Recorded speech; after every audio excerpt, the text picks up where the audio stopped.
Gentleman yields, and we recognize our last member, Ms. Malliotakis, who has waved on to the committee.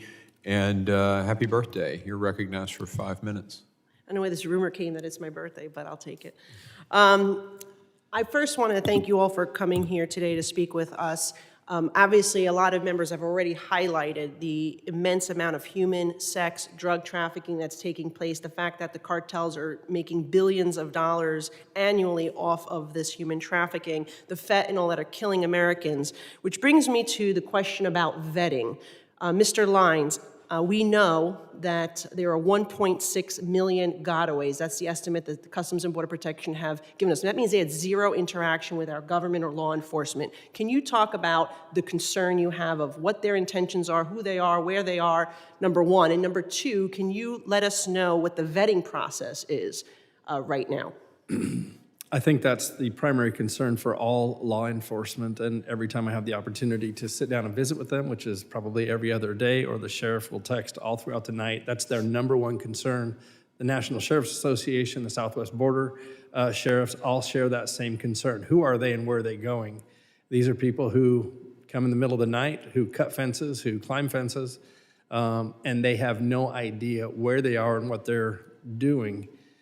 I sit here next to a member from New York, and I'm honored to do so. It's interesting that some of the checkpoints were shut down in Yuma, which are along the interstate, and we had a lot of the 9/11 hijackers travel through from Tucson over to the San Diego area, and if those checkpoints would have been in place, they would have been able to catch them.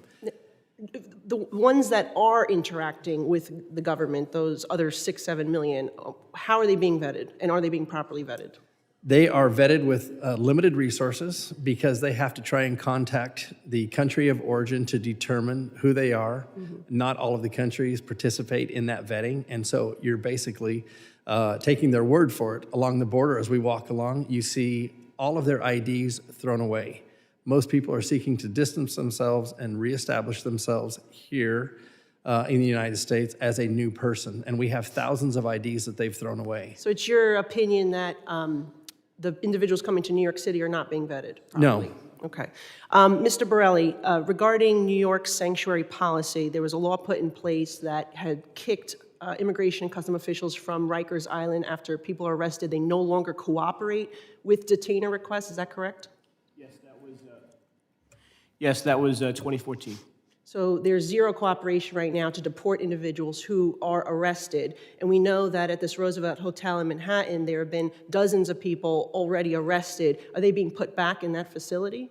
For the most part, yes, if they're not issued bail on spot.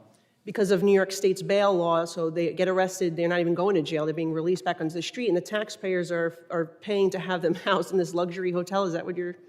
Correct, and we've seen arrests at the Roosevelt Hotel and other sites when police have made enforcement actions against everything from domestic violence to illegal mopeds and scooters. Okay.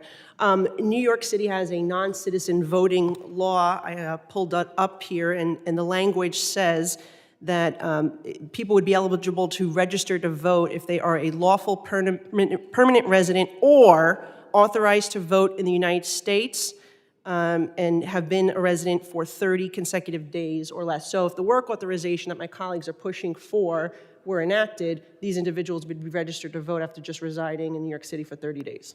Correct. Thankfully, we both are plaintiffs in a lawsuit that is in the process of ending that policy. Okay. And I got a question for our friend here who seems to be a big advocate of the open borders. I received, on behalf of a constituent, I will tell you, my office has helped hundreds of people who have come the right way, followed the rules, did everything right, have been waiting in line, become either citizens, green card holders, or get work authorization. Right now, the USCIS sent us an email saying that they're prioritizing applications that have been pending 21 days or less. And all other pending affirmative asylum applications will be scheduled for interviews starting with newer filings and working back to older filings.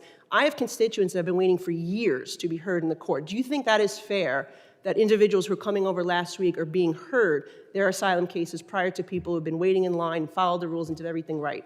Well, the It's a last in, yes or first no, out. because I've run out of time. Well, 'cause people are coming and are going through the immigration courts, not through the affirmative asylum process at USCIS and generally. So it's two different populations. But I think we need to fund backlog reduction in affirmative asylum. I'm 100% in agreement with that. It's a problem. Yeah, we need to stop the flow so we can actually get to these cases, but appreciate all of your testimony, and thank you very much for being here.